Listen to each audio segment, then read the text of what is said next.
Thank you, Hunter, for coming on Black Light Mass Incarceration show to just explain to the audience about how public defenders work. And so I will let you introduce yourself and tell them about your amazing podcast that you have and a bit about what you do and why you decided to start a podcast about public defenders. Of course.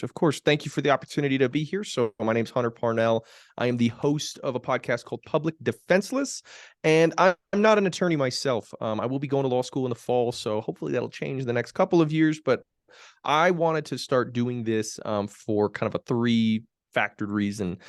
My big old Hispanic family lives out in the state of Colorado, where I currently am, and in my family, the majority of the men in my family have had some interaction with the criminal legal system, whether it be through minor infractions, major infractions, whether it's at the municipal, state, or federal level. I've got a cousin and uncle who went through it, and I saw it firsthand, the way that Colorado, which is by no means a bad state when it comes to criminal legal issues. It is one of the better ones in the country, but even one of the better ones in the country fundamentally fails to understand how to deal with people with addiction, with trauma, with real underlying issues that need to be addressed. So I knew I was going to be a part in trying to help change the system. I originally thought that I was going to do medicine, but a little bit harder, math a little bit hard.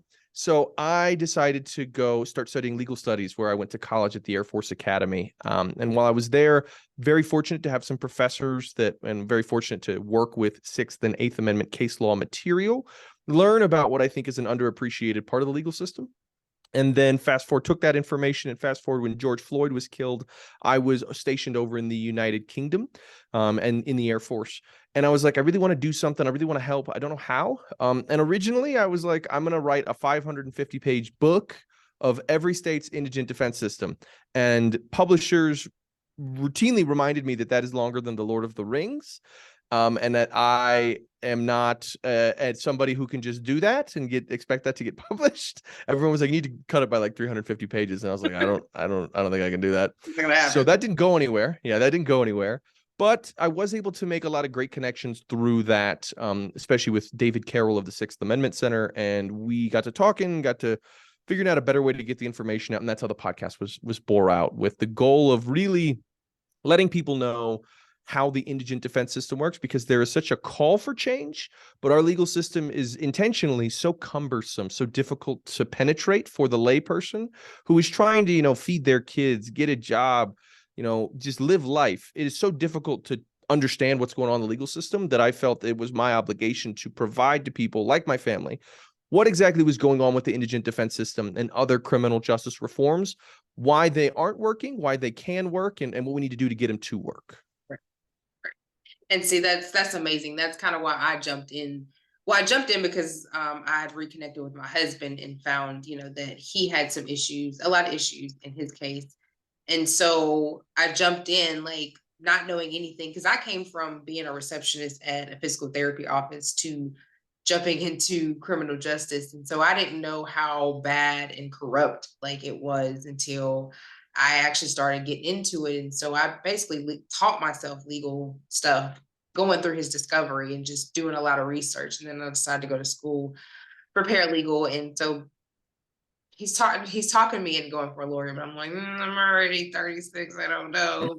But I mean, it just seems like there needs to be a better model of attorneys and public defenders to represent our people, who understand that the people that are coming through the system are coming from a traumatized generation, whether it's generational trauma, whether it's trauma from family or whatever kind of trauma that you experienced. You can have trauma any time of your life. It's not just when you're younger. It can be at any time of your life. And so understanding that nobody just wakes up and wants to commit a crime. I mean, yeah, you have people who just are chemically imbalanced and just can't make those conscious decisions, to where they're not harming somebody. And I feel like those people can't be around society, but I don't feel like it should be in a prison. And so I feel like it should be somewhere where they're getting real mental health, because I still don't think that America has a good grasp on mental health as well. And I feel like No, not at all.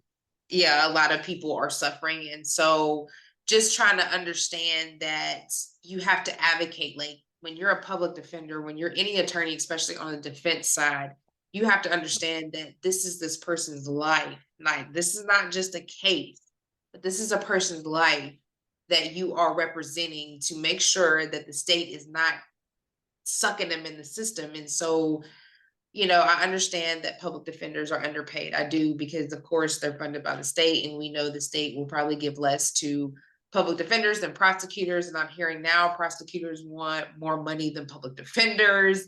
And so, you still have to understand that this is somebody's life, and, son, brother, mother, daughter, sister, that you have to defend.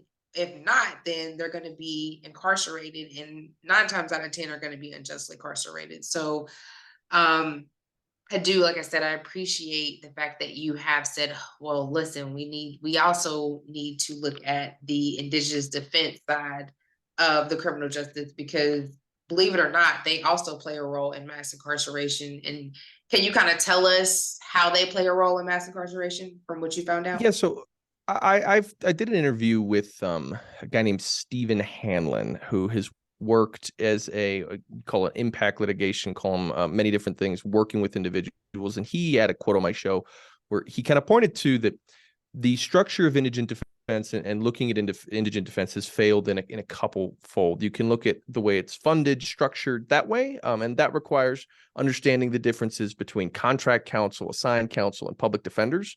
In the state that you're in North Carolina, there's a mix of the two. It's not a fully staffed public defender state. In a state where I'm in Colorado, it's all public defenders, from the contract or it's from the fully staffed offices and the alternate counsel. That's part of what makes it so complicated, is that every state's different. And in some states, there's a million different reasons. But another one, Stephen talked about it, another guest on my show named Jeff Shear, who works at the National Association for Public Defense.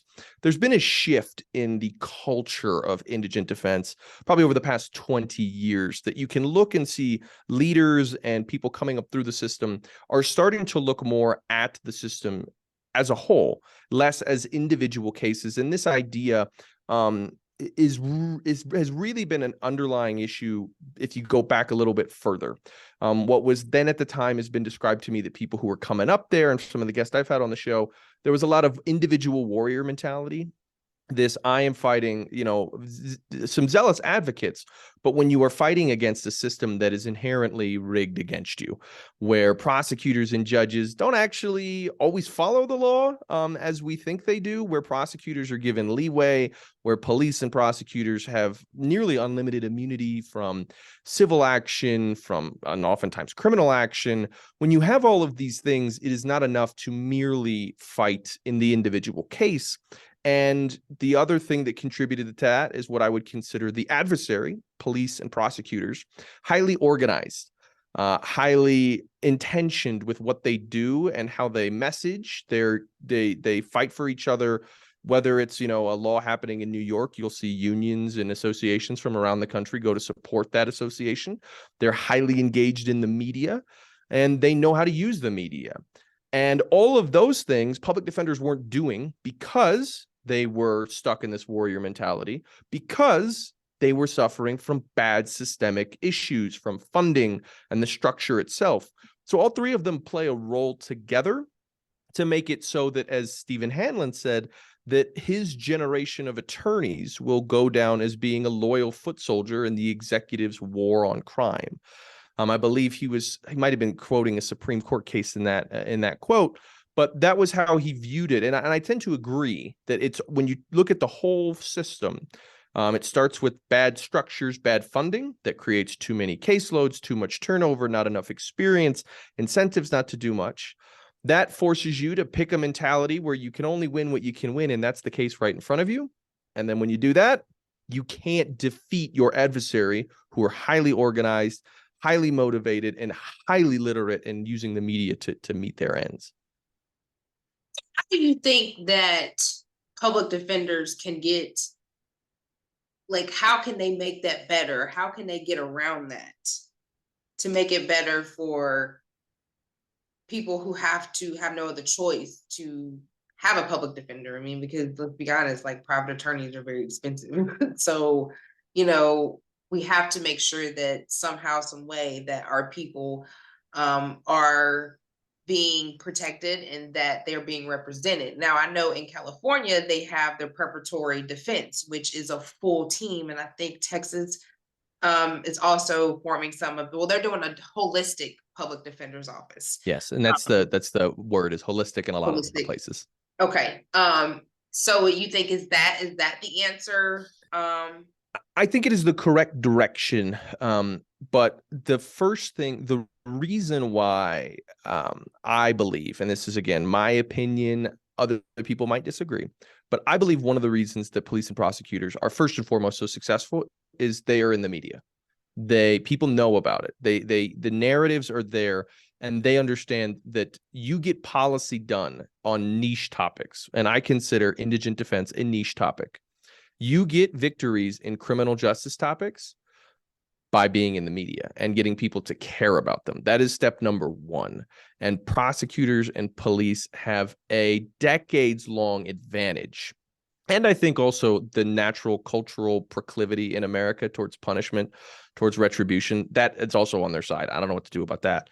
But they lean into that by being in the media. So I think there's tons of ways you can restructure offices. For those that don't know, holistic defense kind of works with this idea that you have, for a long time, the only person who might interact with a public defender or with a client is the public defender themselves. Likely you wouldn't have an office with social workers, maybe did a number of investigators and different sorts of things. There's peer navigators with Anthony Graves in Houston, Texas, who have been in the system, he have great stuff there. The Bronx defenders are really the progenitor, that's the word, of this model. And they do great stuff. I encourage people to go look them up. But that requires funding, and it works in big locations, right? So the peer navigators happening in Houston and Harris County, Brooklyn has a good amount of money they can reach into. Public defenders that I've talked to in rural Georgia, public defenders that I've talked to in North Dakota, South Dakota, around the country, they don't have the ability to access those resources. So in order to get those resources, you have got to figure out how to get into the media, how to become a champion in every single opportunity. Every case presents an opportunity to present a systemic problem. Every case presents an opportunity for an individual client to be the face, to be another person that shows you, hey, you want to fix this criminal legal system, because that could be you. That could be your brother, your sister, your cousin, your aunt, your uncle. And that's what police and prosecutors do with an individual victim of a crime. Oh, look at this. Look at how similar it is to your brother, your sister, your mother. That's why we need this policy. And it works. You have to flip that on its head. Otherwise, if you don't have the funding, holistic models can be brought to some places. Some incremental change to improve representation can happen. But I don't think you can get it if you're not figuring out how to leverage the media and friendly media to get these stories into the masses, into the conscience of the voter. So this is my experience, and this might be an idea for some people to take, and even for us here. But because I know in North Carolina, a lot of the rural counties don't have public defenders offices at all. And I know that we have worked with Vera in Wilson County to help kind of depopulate that jail, because they had contracted lawyers, and the contracted lawyers were not coming to see the indigenous client. So they were just piling up and, in there for like little amounts of bail. So we were able to work with both of them to depopulate that jail. But I was advocating for a guy who had the exact same charge as my husband, who was going through the exact same thing, where he was just being railroaded because the DA knew him out of that county and at one time used to be his lawyer. And so he was just like dead set that he did this one crime it was a horrendous crime, don't get me wrong. But he was just dead set that him and this other guy did it. And so I worked with the Capitol defender, who was like, he didn't do this. Like, he'd done some things, but this I know for a fact he did not do. So not only did he, advocate, but we came in, and what we did was we did a press conference, and we did a press conference with his family. And so we were able to just let them express who he was as a person, like humanize him, the defendant, as a person. And so he went to trial for, it was supposed to be capital murder, first degree, and he went to trial. And so he was found not guilty. And so the prosecutors felt like by us coming in and covering the story and doing the press conference that tainted the jury. And so they wanted to move it to a different county. And so they were going to go for second degree murder. Well, I kept advocating and kept, just talking about it and having it in the media.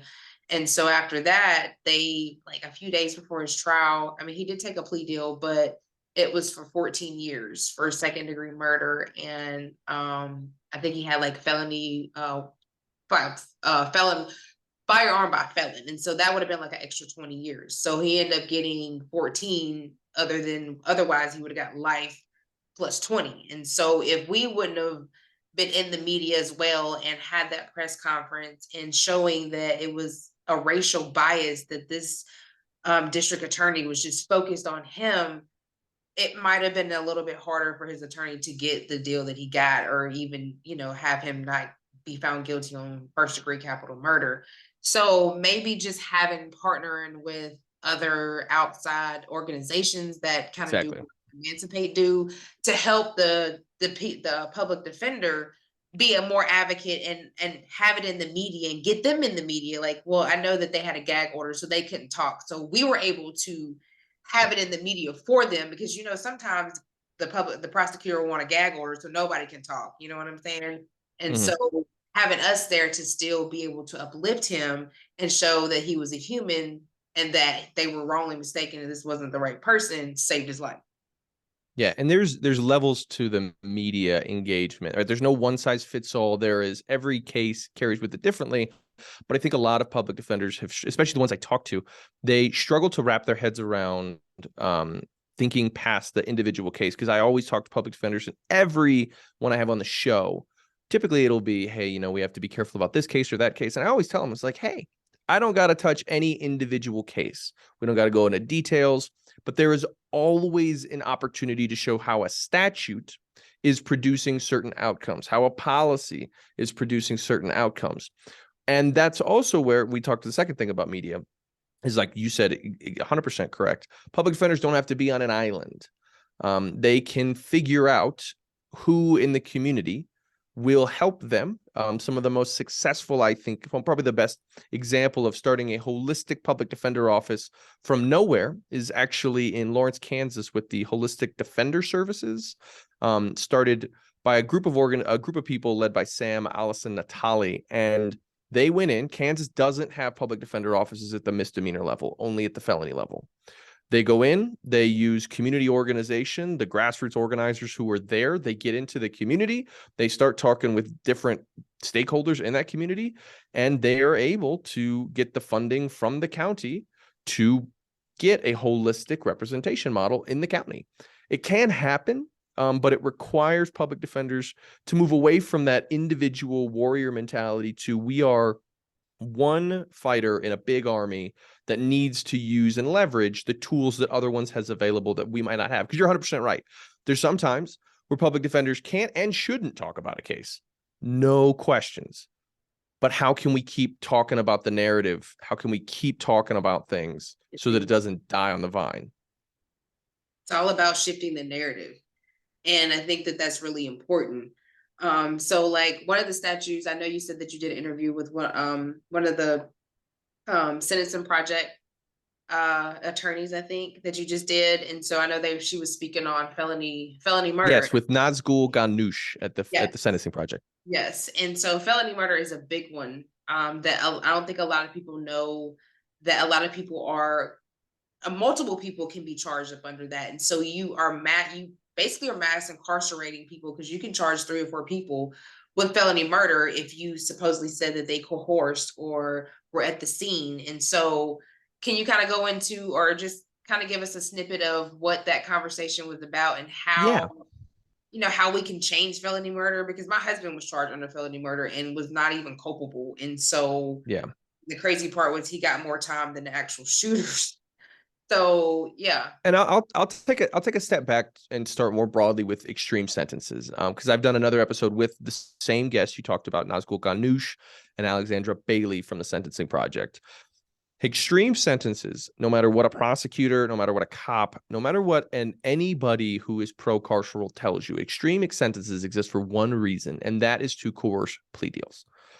That is why they exist. That is what they are primarily used for. And everybody should hate this for a number of reasons. The big one being, as a guest on my show, Carissa Byrne-Hessick, she's a professor at the University of North Carolina, Chapel Hill, pointed out, there comes a certain point in time where the sentence you are potentially facing if you go to trial, even if it is really, really minor that you can get convicted, the sentence is so great that it would actually be illogical to go to trial, even if you're innocent, even if they have a terrible case. An example of this, if you're facing a 50-year sentence, which can often be the case in a life without parole for a lot of people for felony murder, if you're facing that 50-year sentence, but they only have a 10% chance of convicting you, that's you are expected to get 5 years if you take that. So if the prosecutor offers you any less than 5 years, it is irrational to not take the plea deal, even though there's only 10. That is why it's so dangerous to have a system which sets lengthy prison sentences, because it stops people from going to trial. It stops the jury from having a say in the legal system. It stops everybody from getting their constitutional rights to trial, to counsel, to all these things go out the window. Now, felony murder specifically fits exactly into that category. And the way that it is supposed to work, this is what it says it's supposed to happen, is that because there is a harsh sentence, people will be less incentivized to contribute or assist in or abet a crime. And that if somebody involved in a crime, a felony, kills someone in the process of that felony, no matter how remote that killing might be, that those individuals, everybody involved, can be charged as if they all agreed to the murder themselves and even pulled the trigger in some cases. It's absolutely crazy. And some of the reasons why that falls apart, as Nazgul pointed out on the episode, there's actually no evidence pointing to the fact that felony murder has in any way contributed to a deterrence effect, that it stops anybody from committing a crime. There's been several really decades-long studies about this that she mentions on the episode, where the harsh sentences themselves don't show, if anything, there might be a correlation that harsh sentences contribute to an increase in crime in certain jurisdictions. They also point out, here's how extreme it can get. There have been people who have been charged with felony murder who a cop kills an individual, a bystander, and the person who is engaged in the felony is charged with the killing of the bystander, not the police officer. That's how bonkers and wild felony murder can get. And it spits in the face of what our legal system, which is predicated upon an act and an intent to commit an act. We have a whole boatload of things that are lesser than first-degree homicide for a reason, right?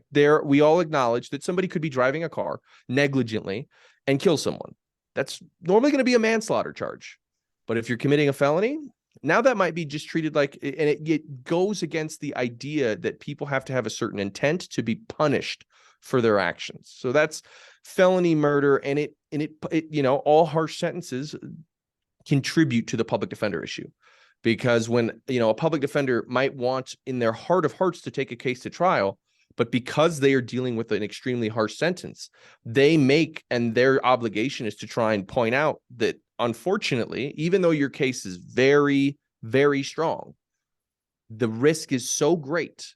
And we know that juries, prosecutors, and judges have so much in their back pocket that the risk is too great to go to trial. And that is the real shitty part. Sorry, I don't know if I can swear. That's the real, that's the real shitty part of the thing like felony murder, is because it makes the public defender, often, not always, some public defenders, you're correct. Being a public defender doesn't make you a saint, doesn't make you great. Some suck. And a lot, especially in assigned counsel and contract, can be very harmful. But the existence of that harsh sentence can make a lot of people who are in that seat, who know, right? Probability doesn't mean anything. They know they're innocent.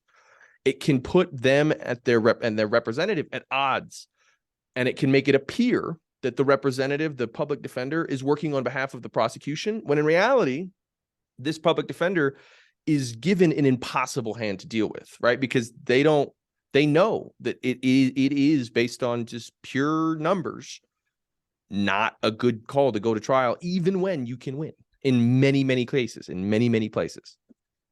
Yeah, and that's why so many people, and well, in my husband's case, like me going, like just going over his discovery was really weak. So honestly, that public defender could have won. And from what my husband said, that attorney had never lost a murder case, and this was the first one. And some of them have really weak cases, and he tried to fire him. He was told that, he came and gave him, well, we have good good public defenders, and we have bad ones. And if you fire me, then, you're going to get a one that's going to be worse than me. And so, he was just like, I'm not going to trial. Like, I'm not going to trial because the co-defense are going to testify against you. But, just looking at the evidence, like nobody was credible. So the evidence was weak. So he still should have at least tried to go to trial and let the jury be the decider of, what should have been done. But felony murder also contradicts the being at the wrong place at the wrong time, because in North Carolina, it says you can't be convicted of a crime by being in the wrong place at the wrong time, but you can with felony murder. And so when you're looking, because you also have, and then the public defender also has to look at the evidence of the felony, because to get to felony murder, you have to be in the commission of committing a felony. Now, I've seen cases where there was no evidence, like they say of a robbery or a burglary, like no evidence that anything was taken. Because I went to look like by law, what are the actions that have to be taken to consider this as a robbery, and there has to be steps, and when those steps are not there, then that's not a felony. You know what I'm saying? And so the prosecutors, the public defenders also, and some of them, like I said, in a lot of the back states, like the southern states, a lot of them work together. You know what I'm saying? And there's some cases that, you can't beat because the odds of just the evidence is so strong. But then you have cases where the evidence is weak and they still don't want to go to trial because of whatever they might be friends with the the DA. Because you got to think about it here. Our public defender's office is in the courthouse. So the prosecutors are upstairs. The public defenders are right here. You see what I'm saying? Like, I don't feel like, in my opinion. And I'll jump in there, because that is a part that is something that I think can be very difficult for people to understand. So like I work right now in a public defender office that is co-located in the courthouse with the same prosecutor and defense attorney. And I can tell you firsthand experience, these people do not like each other. It is an openly hostile relationship. But the important part for, I think, public defenders, policymakers to understand is that people, have a right to feel wary when they see that kind of proximity, and people have a right to feel wary. The appearance of corruption is enough to destroy an institution. And I think this is a really big tension point for people in public defense and all kinds of institutions. I think it is incorrect to say automatically because they're in the same office that there's there, but because that perception exists, public defenders need to figure out how to deal with that. And this is where I think they often fail the community, because they can, I know a lot of public defenders who get offended when communities critique them, because they go like, oh, I'm doing all this for you and I don't feel welcomed and appreciated, when in reality, they need to understand that that is a lived experience of a community they're serving.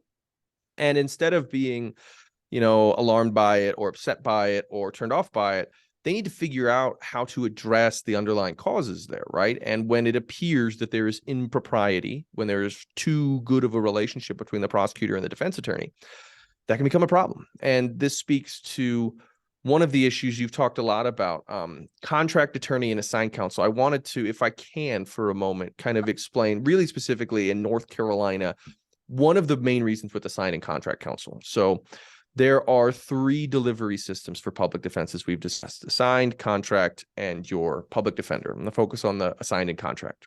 An assigned counsel system works as such.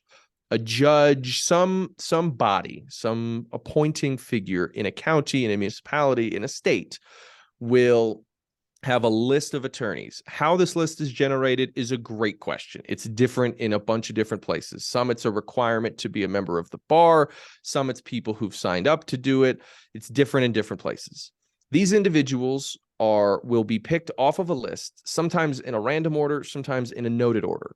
And then they will be paid either a flat rate fee per something or an hourly fee. A contract counsel typically will contract individually with a municipality, a county. Sometimes these are nonprofit offices like we see in the state of Oregon, or they're individual contractors like we see in the state of Maine. North Carolina, I believe, has all three of these things: public defender offices, assigned counsel, and contract counsel. And the problem with contract counsel is that in the name of efficiency, in the name of saving money, governments have decided to not just wildly underpay them, but in some cases basically require them to pay out of pocket to do their job. So for decades in the state of Wisconsin, the hourly rate was around $40. The overhead rate, the cost to run an office, was more than that. It was like $43 in the 1990s. It didn't change until, I believe, 2020, 2021. In the state of North Carolina, there was an incredible study done to talk about what does an attorney actually bring home if they're paid a $55 hourly rate. Because, you know, I come from a family where not a lot of people make minimum wage, where, you know, when I tell somebody $55 is not a good hourly rate, they'll look at me and be like, what are you talking about? Right. But this, yeah, and that makes sense. I don't blame you. But in the state of North Carolina, and this was an older study, might be a decade old by this, so the numbers are probably worse. But paying an attorney a $55 an hour rate, that effectively comes out to $2.71 an hour. It's nothing. Even at $85 an hour, it's $28.77, which is great. But what can you make doing other kinds of law? Right? An attorney in North Carolina can easily charge $150, $250, $300 an hour. Are you going to take these cases? No, you're going to go take the ones you can make money.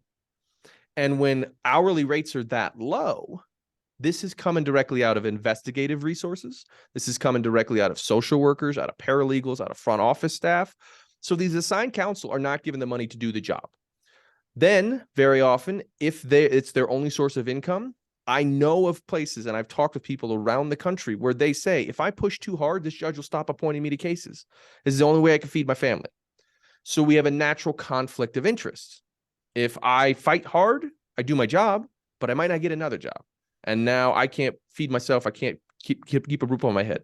The other type of contract that messes up public defense is the flat rate fee. This is way worse than hourly fees.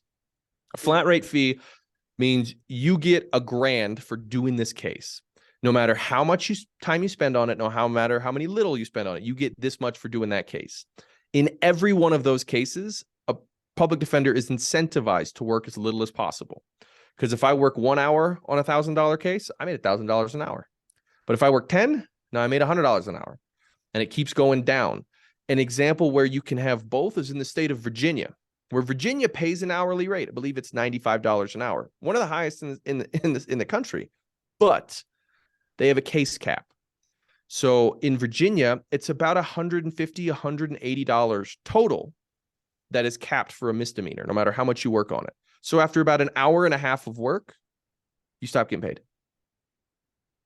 And this is the part of the public defender system that regular people don't understand about what is incentivizing their public defender to do all of these things. This is not to excuse the fact that public defenders are beholden to those incentives, but hopefully it gives people in the community something to then point to policy-wise that they can go and tell their legislatures, their policymakers to change. Because if they're able to do that, then we can get rid of the incentives. And I promise you, the vast majority of public defenders detest that these incentives exist. They want them gone, but by themselves, they can't change it. They need the community to understand it and to advocate to change these things, because that's how this whole thing gets screwed up. So sorry to go on a big, long tangent there, but I felt like it was really important to understand some of those financial incentives that exist for different kinds of people who work in indigent defense. Yeah, that's really important.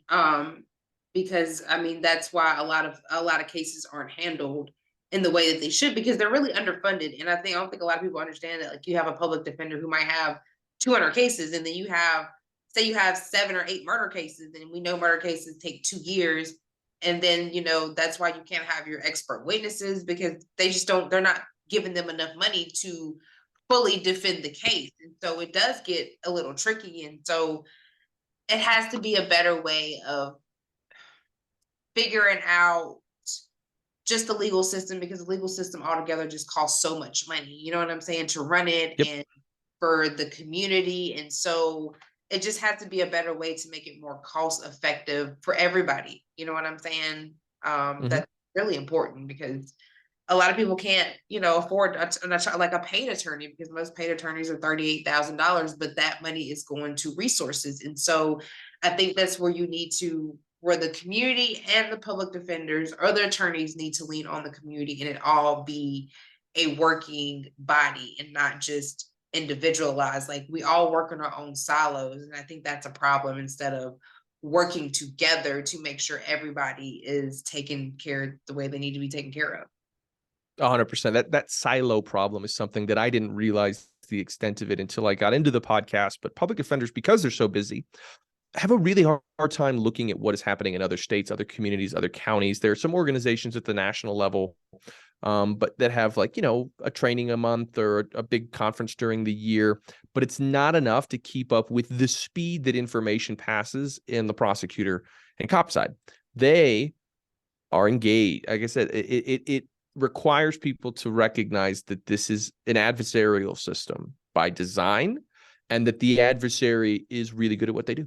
And if you fail, real good at it. If you fail to acknowledge that, you'll lose.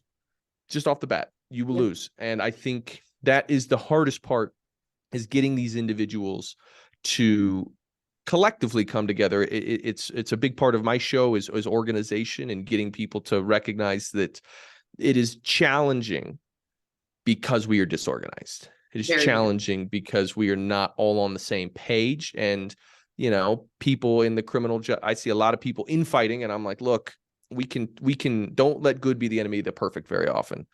We really want the perfect solution. The cops and the prosecutors have been taking a good solution for a very long time, and they'll take a good solution this year and next year and next year and the year after that and the year after that, because they know they'll get to perfect if they keep getting good solutions. They will get there. They're patient, and there's a lot that can be said about understanding the successes and strengths of your adversary, what they did right, what they did wrong, figuring out how to counter it. And that's very important. And I think that, we have to start having more relationships with the public defenders to help them get to where they need to be, because, like I said, the police and the public defenders are so organized together. And so that's what's taking over and what's causing mass incarceration. And for us to change the legal system or mass incarceration, we have to work together with the people that are defending our people. It's the only way I see it work. Yeah. So and it's go ahead. No, go ahead. No. I was just going to add on, but it's very it was just I agree. Yeah. But I guess I was just like, so what other states, I know you've talked to different public defenders in different states. What is it like over here on the east side, and then what is going on in the Midwest or the West that's different? So I'll go regionally. It's not quite as neat you would like it to be regional. So in the West, some of the people that I would say I think are doing the better job, and everything is relative here. Nobody is where they need to be. I'll say that. Of all 50 states, there's exactly zero that their chief public defender or every public defender in their state can come to me and say with a straight face, every person who is accused of a crime who is not able to afford counsel is given competent counsel, constitutionally sufficient counsel, and zealous defense in every case. Nobody in any state can tell me that with a straight face. States that I think are doing better. So my home state of Colorado and Alaska are two that probably have what I would consider the best or optimal public defender structure. They have a main public defender office, fully staffed, fully funded, with support staff. They have a fully funded, fully staffed alternate counsel office that handles conflicts. They also work with contractors, but in this instance, you work with contract counsel as minimally as possible, which is good because there's so many incentives baked into contract counsels that it's just not, I don't think it's a great model. Then you have a wide array of things. Oregon is in the middle of an absolute meltdown because their public defender, they're no longer able to get public defenders in cases. They have 600, 800 people waiting in jail without counsel. You have California that doesn't even have a statewide indigent defense system. So some places like San Francisco, LA, places where there's money, doing pretty good. Yolo County, places where they don't. There was a recent report that came out about Lake County, one of the poorest in California, failing across the board. Arizona doesn't have a full-time public defender office. New Mexico does. They suffer from money problems. Kansas only does felonies. I mean, it's so one-off. What I would say generally, the West has some great examples and some really bad examples. The North, probably the standouts from the North, I would say Minnesota stands out because it's a fully unionized office across the state, which I think is a very good step towards organization and getting demands met. Wisconsin has a lawsuit against it right now. North Dakota and South Dakota don't have full-time public defender offices across the state. They are trying to figure out what the best way forward is. In the South, yep. I would say probably in the southern states, your best structured public defense system is going to be in Kentucky. They're just wildly underfunded, arguably some of the worst in the entire country. But as far as structure, leadership, and like they probably are the best in the South. Tennessee has some unique problems. Alabama is sparse.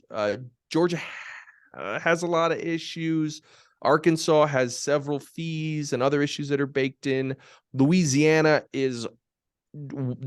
by my estimation, I think in 2020, we're 1,600 public defenders short of being fully staffed. I consider Texas the South, but not the West. It's something, whatever you want to call it. It's not got a fully funded staff. Florida does have statewide public defense, but they have funding issues. South Carolina funding issues. North Carolina is divided. And then in the Northeast, Massachusetts has an interesting model. If contract system can work, it's Massachusetts, but very likely it can't. Sorry, Anthony Benindetti, if you're out there. I'm still not sold. Maine is having serious issues. They are a fully contract-based system. Some of the best places, though, for optimism probably come from New York. They had a major lawsuit that happened in 2012, 2014 that has now got them to the place where they are getting close to the level of funding they need. I have a lot of positive thoughts about Delaware. I just did an interview with their office. They have a lot of great things. Connecticut has new leadership. Maryland has new leadership. And then the last state in America that does not have a single dollar from the state going to indigent defense is Pennsylvania. Oh, really? Are you serious? Not a single It's weird. Dollar? It's weird. So the state requires that every county have a fully staffed public defender office. So every county has a public defender office, but the counties pay for it. The state provides no money to public defense. They are the last one in the country. It was them, Utah, and a couple others. Utah now is on board. Pennsylvania's it. Governor Shapiro up there, this has been talked about as changing. He's alluded to it, I think, in some of his talks. We'll see. I know I've talked with a lot of people out there. It's got to change because Philadelphia might be one of the best public defender offices in the country. Other than that, it's big hit or miss in Pennsylvania based off of what money is available. But how are they, if the state is not giving them money, how are they funded? All counties. So they come from. And once you get down, once you get down to the county level, you have all kinds of problems. Most counties in most places are limited on how much tax revenue they can generate by the state. They can't raise certain amounts of funds based off of where they are. If they're home rule states, they have different kind of things that the counties can do. And what ends up happening is that the court system actually becomes a moneymaker in a lot of places. So I did an interview with a guy named Nick Barber in the state of Georgia. Mm-hmm. And he found there were several counties in Georgia that I think it was more than 20% of their revenue was generated through court fines and fees. So if you're a county that is reliant to, keep the water system running, keep the trash man on time, things that people will not tolerate to live in, if you are relying on the court system to bring in money, and you're also obligated to pay for the very people who might stop you from collecting that money, who are you going to pay for? What are you going to make sure doesn't get funded? What are you going to prioritize? Yeah, you're not going to prioritize public defense. And again, it doesn't take somebody to be a monster to make that decision. I think this is another hard part about this, is that recognizing that a lot of the reason why our legal system is failing is in part due to some monsters, right? There are some bad people in our history who have done it. But a lot of times it is communities and localities and counties who have been left behind, not supported in a meaningful way. And they have to make impossibly tough decisions that then do lead to the incarceration of poor people. And I think given the opportunity, some of them would gladly do something different. But, following the 1980s and we stopped funding everything because of Ronald Reagan, that was the route they took. I don't like it. I don't support it. I think they made a bad choice. But I don't think they're necessarily monsters in the way that like Richard Nixon was. Exactly. But I think that, so in those situations, I think that that's up to the community to start getting involved into what the Correct. county budget is doing, because you have say so, like these are your taxpaying dollars. So that means you need to start going. And that's what we have started doing, is attending the budget, when the city council and county commission have meetings, attending the budget to let them know, hey, we want this money to go here. Like we were able to take money from the jail here that they were just holding on. I think it was like 900 million that they were holding on to hire correctional officers. But we know that correctional officers, they're just not hiring them because people don't want to be correctional officers. I don't know, but they still, are lacking correctional officers. So we were able to advocate to allocate that money to teachers and bus drivers to give them a raise. So it's also up to the community to stay informed. And I think that we've got so used to thinking that these people at power, can handle everything and that they're doing the right thing, but they're not. And so that's why it's important for you to understand what they're doing with your tax dollars, because then you can go advocate and go to city council or county commission meetings and advocate and say, hey, we noticed that you have $9 million over here, and it's not, we feel like it's not going in the right place. We want that allocated over here to the public defender's office, or to have more after school resources for children, or whatever.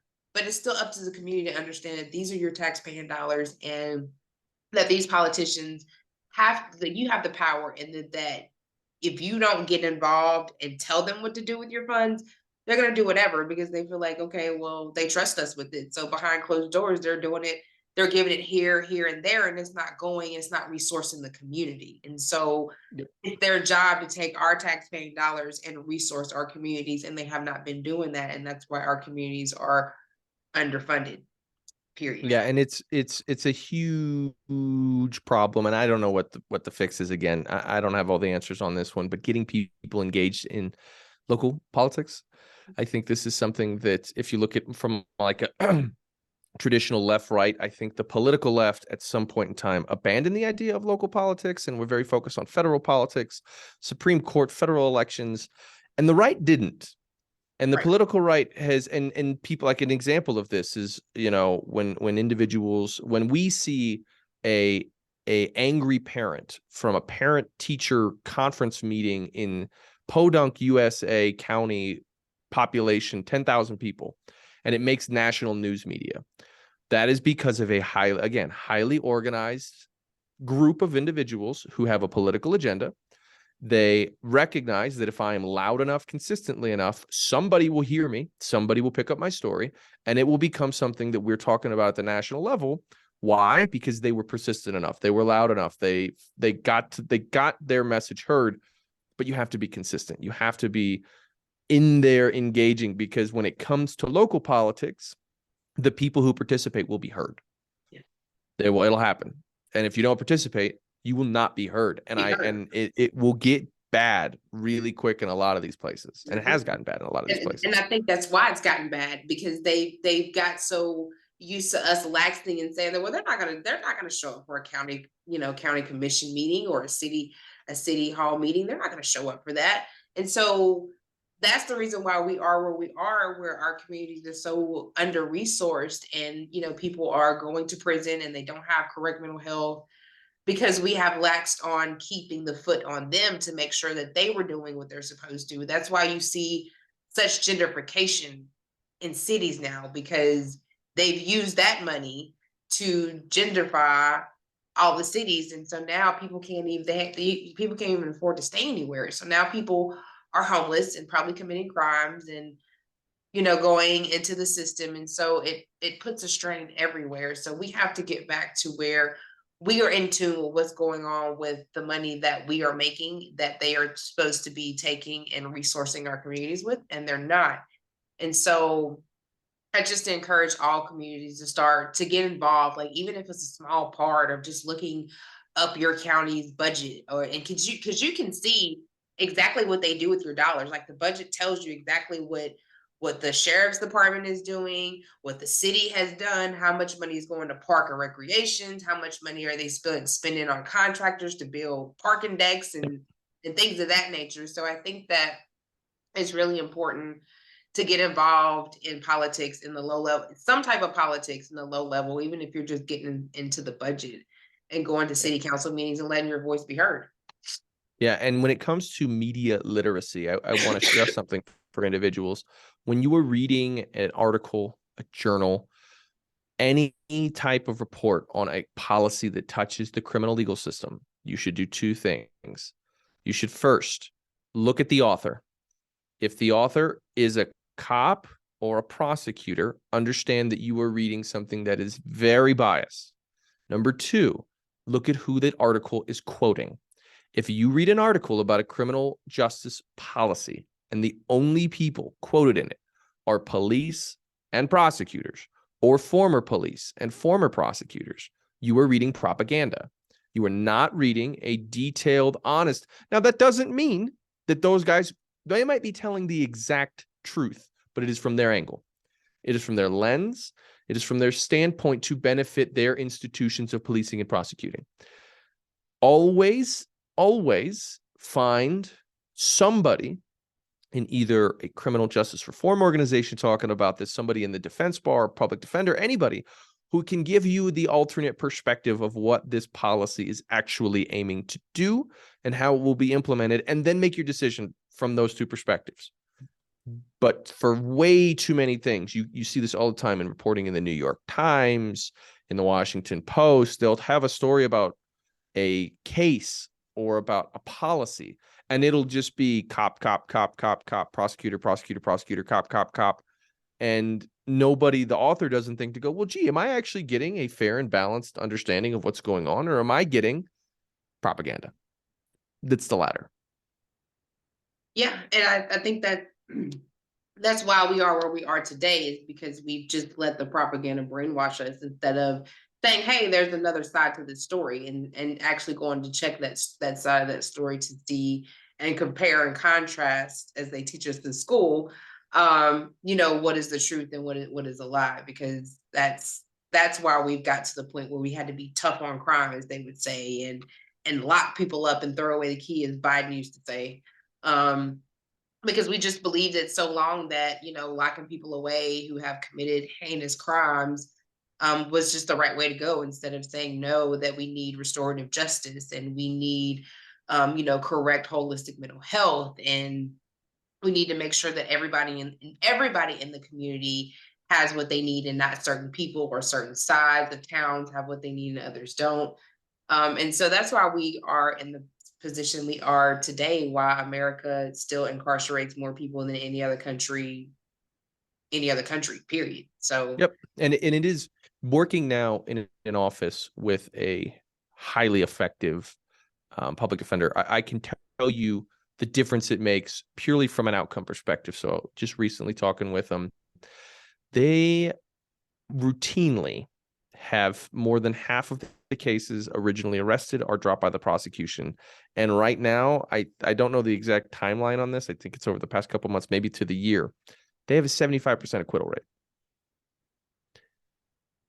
If we are serious about, this is where I'll get on the Constitution should matter to everybody. But if we are serious about the promises and the protections of the Constitution, that you cannot be deprived of life, liberty, or property without due process of law, we cannot claim to live in a country that values that cares about equality and fairness, if the amount of money you have in your bank account can directly contribute to your ability to access the legal system.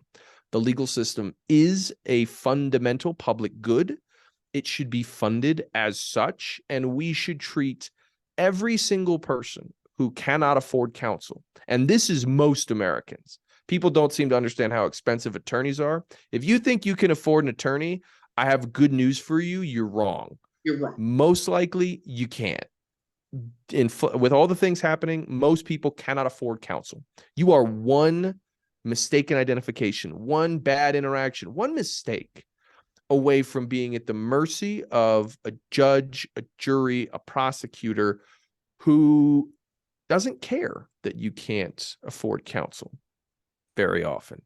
And this is why public defense and indigent defense is something that every American should care about, whether it's for restorative justice, for the reclamation of the sins of our past when it comes to racial injustice, whether it's for that, whether it's purely on the constitutional standing that you cannot guarantee people to have access to life, liberty, and property unabetted by the government unless they can defend themselves in court.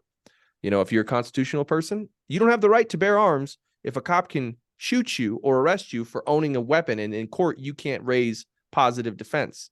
You don't have a right to free speech if you can get arrested for protesting, and you can't raise those grounds in court. All of these protections that people love so much are downstream of your ability to defend them in court. Whatever reason you come to, public defense and ensuring that there is no economic barrier to accessing competent counsel that puts the burden of the government, and that's what it's supposed to be, the burden of the government in an adversarial way.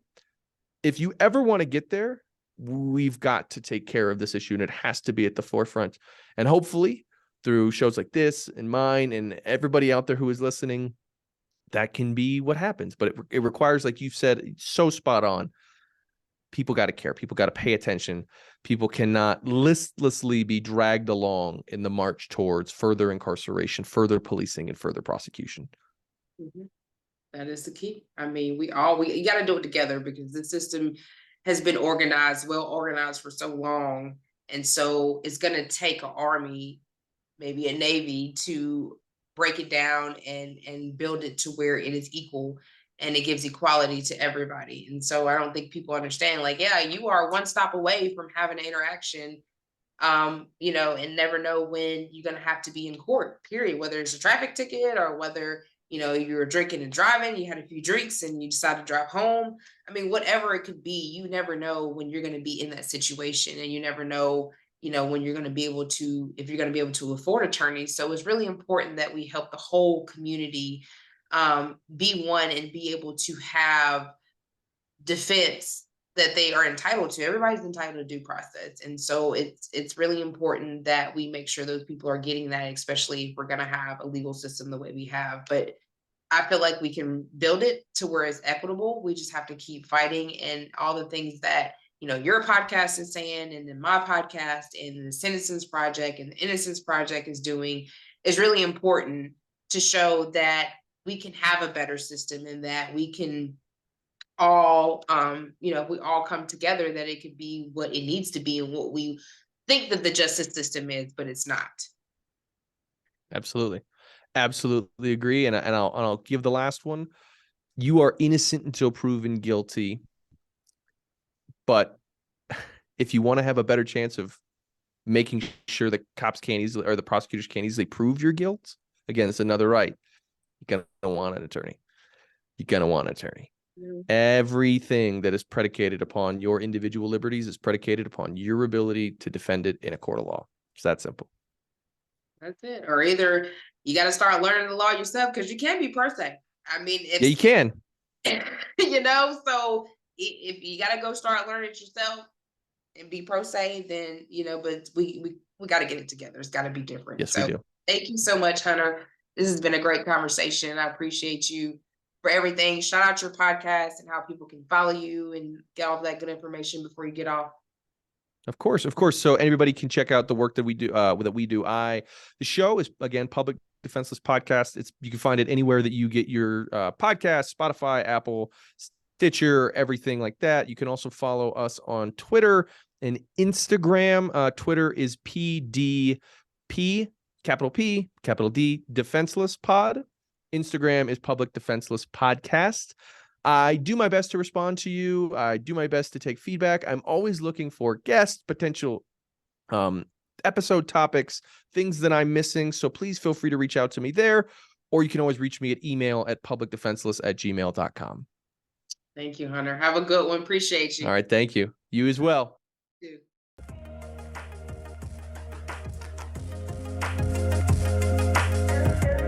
So thank you again for tuning in. I hope you enjoyed today's show. Your host, Sierra Cobb. Take care.